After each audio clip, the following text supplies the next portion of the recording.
आधीनी के पास है पूर्ण ब्रह्म दयाल, मान बढ़ाई मारियो भाई बेअदबी सिर काले। फिर क्या बताते हैं,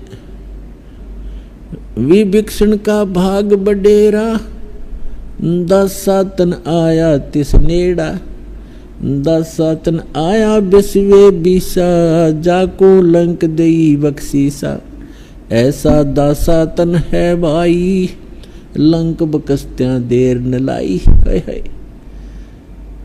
अब देखो, हम निमित्त बना देते हैं, राम ने विभीषण को राज दे दिया। राम ने विभीषण को क्यों दिया और को ना दिया? क्योंकि विभीषण परमात्मा की सतभक्ति कर रहा था और वहां की जनता को एक अच्छे राजा की आवश्यकता थी जो भगवान से डरने वाला हो।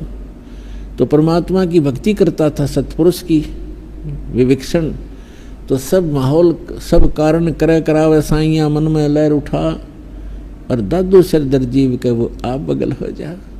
तो यहाँ गरीबदास साहिब जी बता रहे हैं कि विभीषण का भाग बडेरा, बड़भागी था वो, जिसके दासातन आया तिसनेरा, उसकी आधीनी आई उसके अंदर। और कहते हैं दासातन आया बिस्वे बीसा, अर्जा को लंक दई बख्शीसा। बख्शीश में मिली उसने परमात्मा की सतभक्ति करने से। ऐसा दासातन है भाई, लंक बख्शते वार न लाई।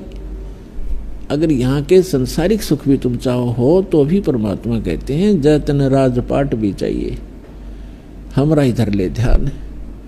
लेकिन ये राजपाट आपके जीवन का दुश्मन है। यहाँ तो गरीब बनकर रहना पड़ेगा, इच्छाओं का नाश करके जीना पड़ेगा। एक सारी सृष्टि का संचालक सबको, राजा को भी वही दे रहा है उसकी किस्मत अनुसार। और वो एक झोपड़ी में बैठ के दुल्हे का काम किया करता था, वो पागल थोड़ा ही था।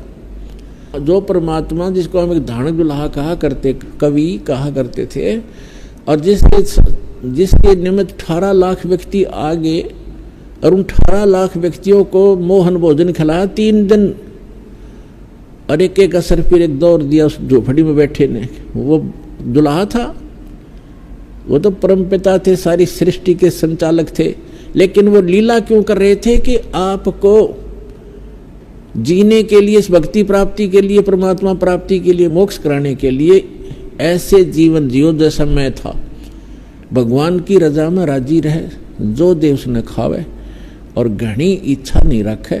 और यदि आपको आवश्यकता भी पड़ेगी इस जीवन में किसी भी प्रकार की, तो ऐसे मदद होगी जैसे परमात्मा ने 18 लाख व्यक्तियों को, 18 लाख 200 व्यक्ति आकर बारात में, और एक महीने पहले चिंतित हो जाता है पूरी फैमिली, आसपास के मित्र, भाईचारा भी दुखी हो जाता है कि 200 आदमी आओगे, खाने की व्यवस्था करनी है।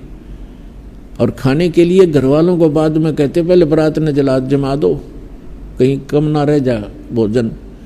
18 लाख कलेजा हिल जा, प्रधानमंत्री का 18 लाख आदमियों को एकदम भोजन खिलाना हो जाता है। तो वो क्या एक दुल्हे थे?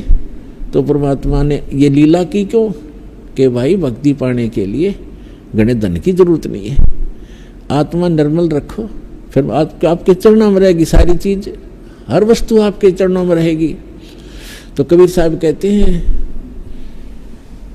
कबीर सब जग निर्धना, धनवंता ना कोय, धनवंता सो जानियो जिस पर राम नाम धन होए। जिसके पास ये राम नाम धन है, उसके पास सब कुछ धन, सारा ही धन उसके पास। और कबीर साहब कहते हैं, टोटे में भक्ति करे। कई दुखी होते हैं कि हमें बहुत कर्ज है, बड़ा दुखी है, टोटा बहुत है। कबीर साहब कहते हैं, टोटे में भक्ति करे सोए सही सपूत, और मायाधारी मस्करे ना जाने कितने जालिए ऊत। वही सपूत है जो ऐसी सती थी, भगवान पर आस्था रखकर फिर देखना भगवान क्या उससे कोई छुपी है? आपकी दुख, आपका दर्द क्या उससे छुपा है? एक पल में जिस दिन आप प्रसन्न होगा, आपने प्रसन्न करना पड़ेगा उसको। और हृदय से ये रखे कि भगवान जैसे रखोगे न्यों रोएंगे, भगवान भूखे रखो चाहे प्यासे पर चरणों में रखना मेरे दाता। तो फिर देखना, फिर कहते नुकते ऊपर रीत जाएगा रे करोड़ कर्म जल जाए तुम्हारे। जिस दिन आपकी समर्पित भाव हो जाएगा भगवान के प्रति, फिर देखना आप सोच भी नहीं सकते इतने सुख देगा भगवान। तो पुण्यात्माओं, आपका सौभाग्य है कि आपको ये स्थान मिला, सच्चा भगवान मिला, सच्चा नाम मिला। अब इसको बना के रखना, इस भक्ति को बर्बाद ना होने देना। जैसे माता गर्भ को रख यत्न बना और ठेस लगे तो छिन्न हो तेरी ऐसी भक्ति जा। अब ये परमात्मा कहते समझा है तो सिर दर पाओ, भौर नहीं रे ऐसा दाव। बोलो सतगुरुदेव की जय।